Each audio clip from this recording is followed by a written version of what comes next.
नमस्कार. न्यूज डंकामध्ये मी महेश विचारे आपल्या सगळ्यांचं मनपूर्वक स्वागत करतो. मित्रांनो, दसऱ्याच्या दिवशी शिवतीर्थावर उद्धव ठाकरेंचं भाषण झालं आणि अर्थातच नेहमीप्रमाणे त्यांनी एकनाथ शिंदे, भारतीय जनता पक्ष, नरेंद्र मोदी वगैरे या सगळ्यांवर जे काही त्यांचा राग आहे तो राग काढला, टोमणे मारले. हे सगळं जे काही अपेक्षित होतं ते केलं. पण त्या भाषणामध्ये त्यांनी एक वेगळाच विचार मांडला. तो विचार नेमका काय होता आणि त्यामागचं कारण काय होतं हे आपण आजच्या या व्हिडिओमधनं जाणून घेऊया.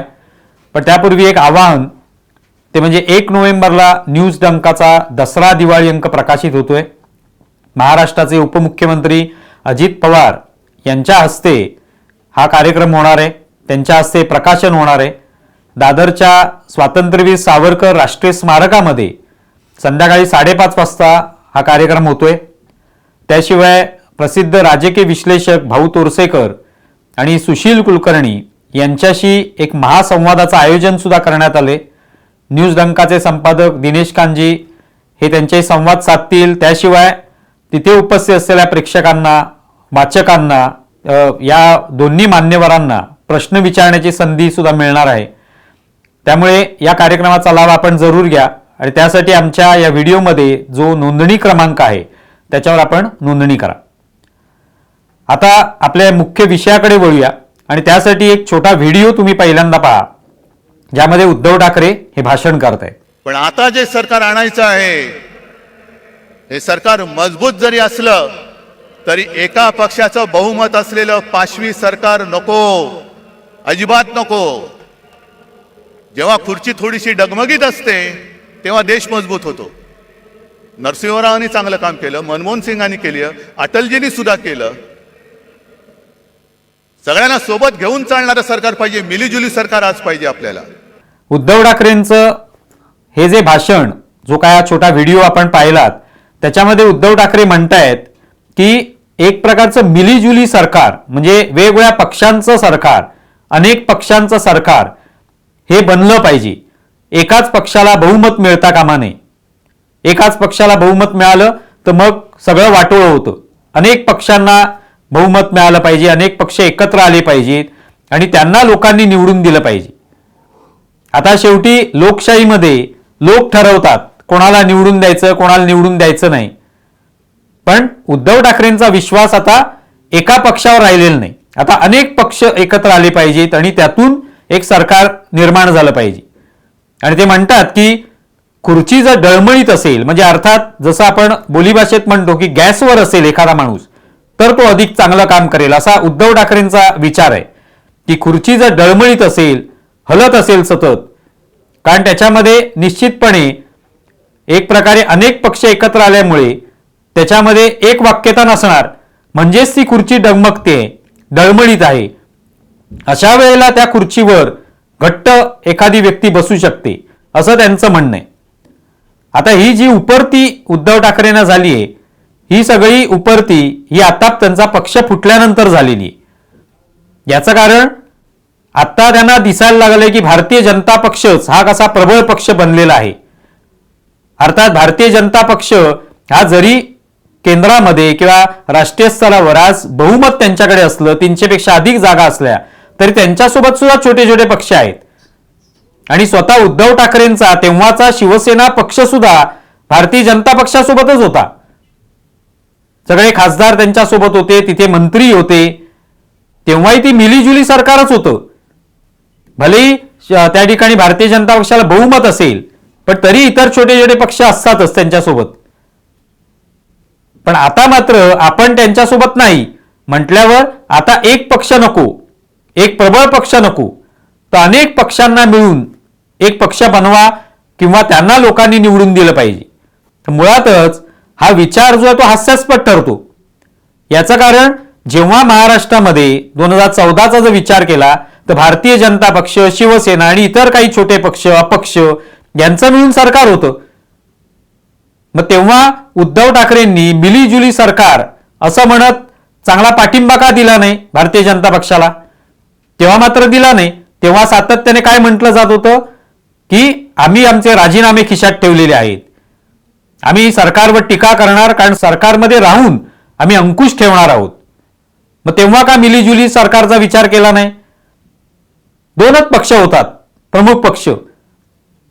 आज मात्र उद्धव ठाकरेंची इच्छा आहे की अनेक पक्ष एकत्र यावेत.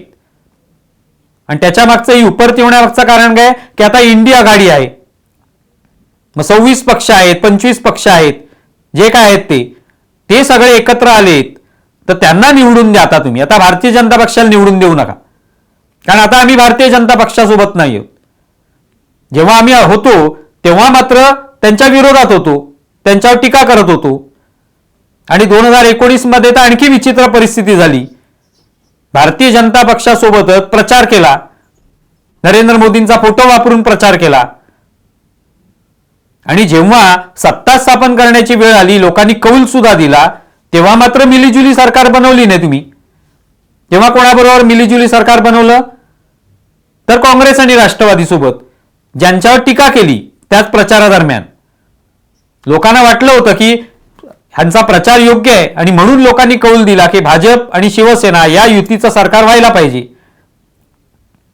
जवळपास 150 पेक्षा अधिक जागा लोकांनी दिल्या निवडून. पण तुम्ही केलं का मिलीजुली सरकार? नाही केलं, कारण तेव्हा मुख्यमंत्री व्हायचं होतं. मग त्यांना सोडलं आणि ह्यांना धरलं, आणि म्हणून मग सरकार स्थापन झालं. लोकांनी हे सरकार मिलीजुली सरकार म्हणून शिवसेना, राष्ट्रवादी काँग्रेस आणि काँग्रेस यांना कौल दिला नव्हता. म्हणजे उद्धव ठाकरेंची भूमिका ही प्रत्येक वेळेला बदलते. भारतीय जनता पक्षासोबत एकदा होतं तेव्हा मिलीजुली सरकार प्रमाणे तुम्ही काम केलं नाहीत. 2019 ला आणखी वेगळी परिस्थिती आली. आता मात्र तुम्हाला माहिती आहे की आपण हतबल आहोत, आपल्याला निवडून येणं कठीण आहे. एकट्याला भारतीय जनता पक्षाचा सामना करणं कठीण आहे. तेव्हा मग आता आम्ही एकत्र येऊ आणि आम्हालाच निवडून द्या. अर्थात तो विचार लोक करणार आहेत. तुम्ही म्हणालात म्हणून किंवा कोणी म्हणालं म्हणून ते लोक निवडून देणार नाहीत.